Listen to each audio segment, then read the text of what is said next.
ब्रजभूषण जी उर्फ पंडित जी को गीता ज्ञान देने के लिए जिस जगह से बुलावा आया है, वो जगह ऐसी है कि कोई भी शरीफ इंसान वहाँ जाना तो दूर, वहाँ उसका नाम सुनकर कांप जाता है। उस जगह का नाम है जेल। दोस्तों, आप सुन रहे हैं गीता ज्ञान SY के क्रिएटर के शो पर। पंडित जी वहाँ पहुँचे कैसे? तो हुआ यूँ कि पंडित जी के एक फ्रेंड है, बालकृष्ण शर्मा। उसके सन इन लॉ यानी दामाद प्रभाकर जेल पुलिस में काम करते हैं, जेल सुपरिटेंडेंट है।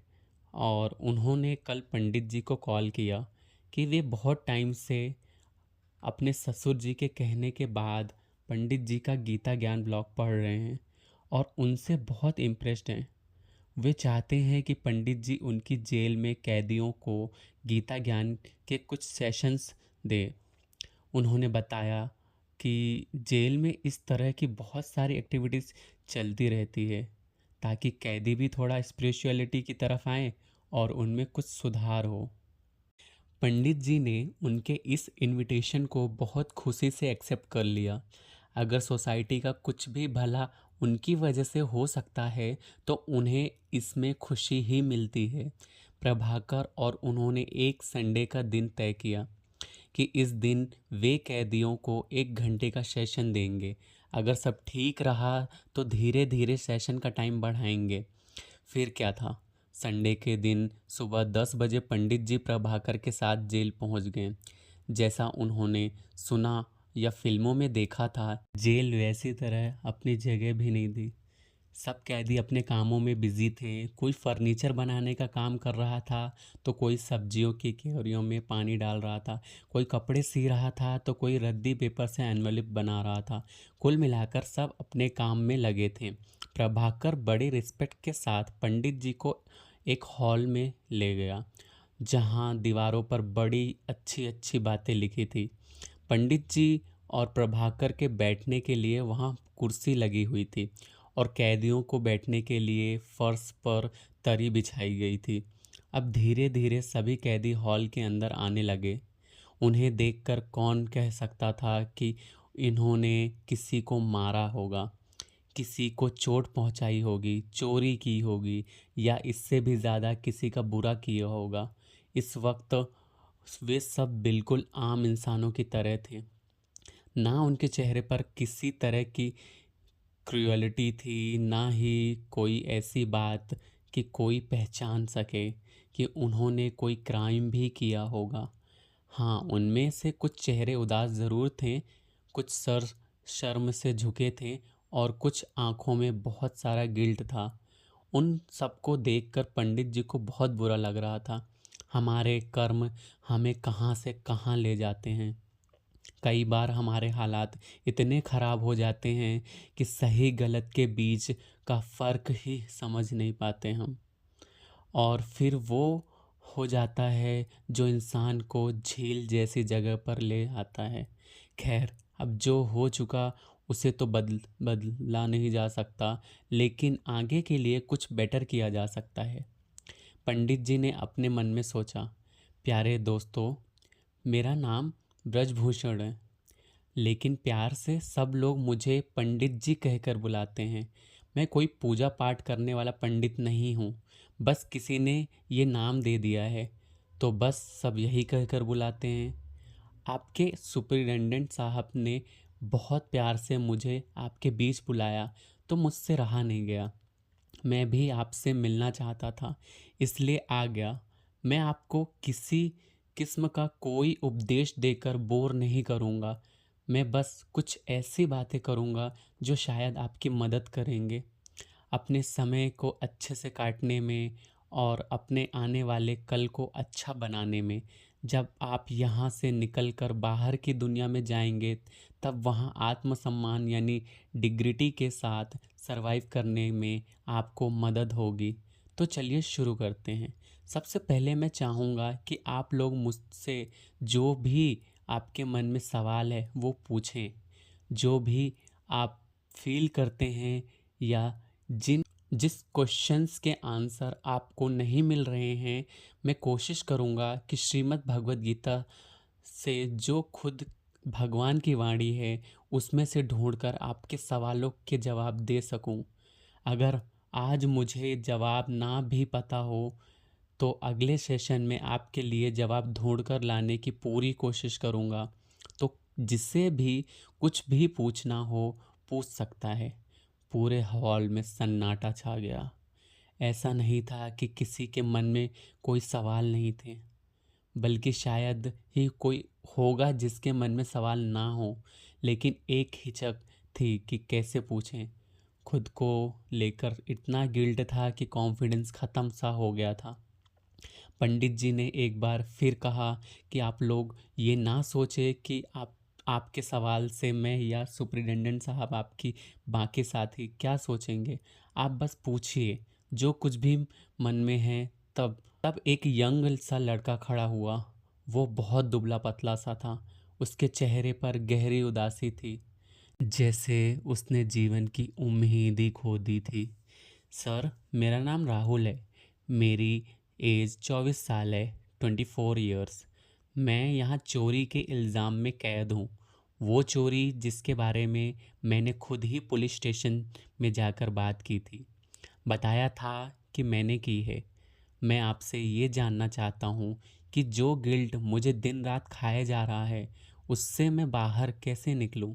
मेरी बॉडी तो यहाँ सज़ा काट कर फ्री हो जाएगी, लेकिन मेरा मन इस गिल्ट से कैसे फ्री होगा। ये सवाल सुनकर पंडित जी ने कहा, राहुल, थोड़ा सा अपने बारे में बताइए। सर, मैं एक मिडिल क्लास फैमिली से हूँ। मेरे माँ बाप बहुत पैसे वाले थे नहीं, लेकिन सोसाइटी में उनकी इज्जत थी। हम 3 भाई बहन हैं।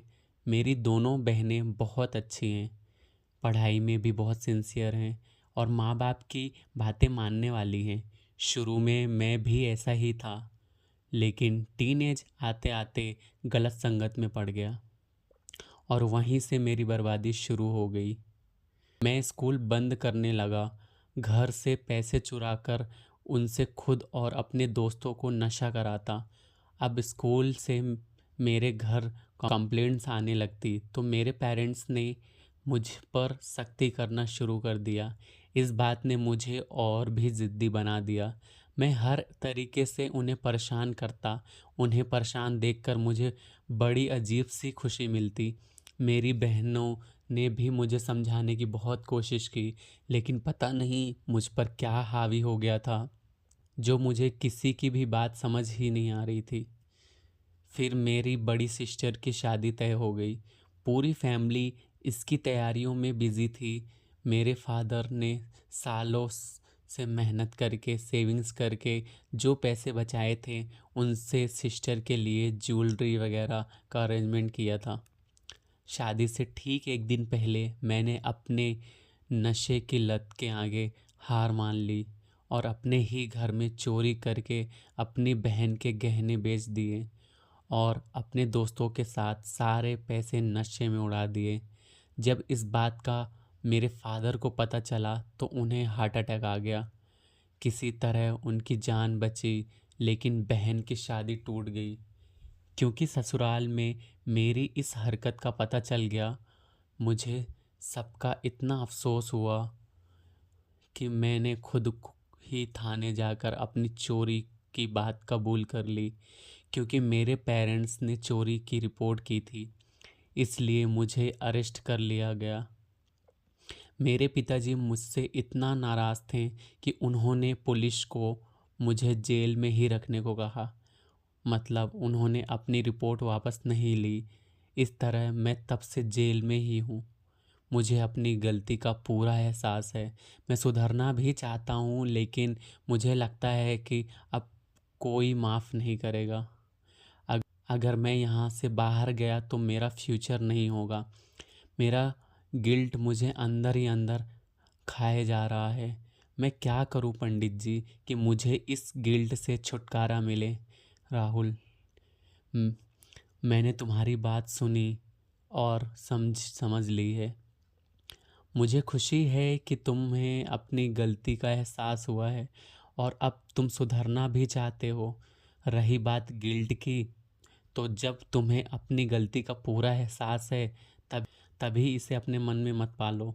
गीता में भगवान श्री कृष्ण कहते हैं कि अपि चेत्सु दुराचारो भजते मामन्य भाग साधुरेव स मंतव्यः सम्यक व्यवसितो हि सः।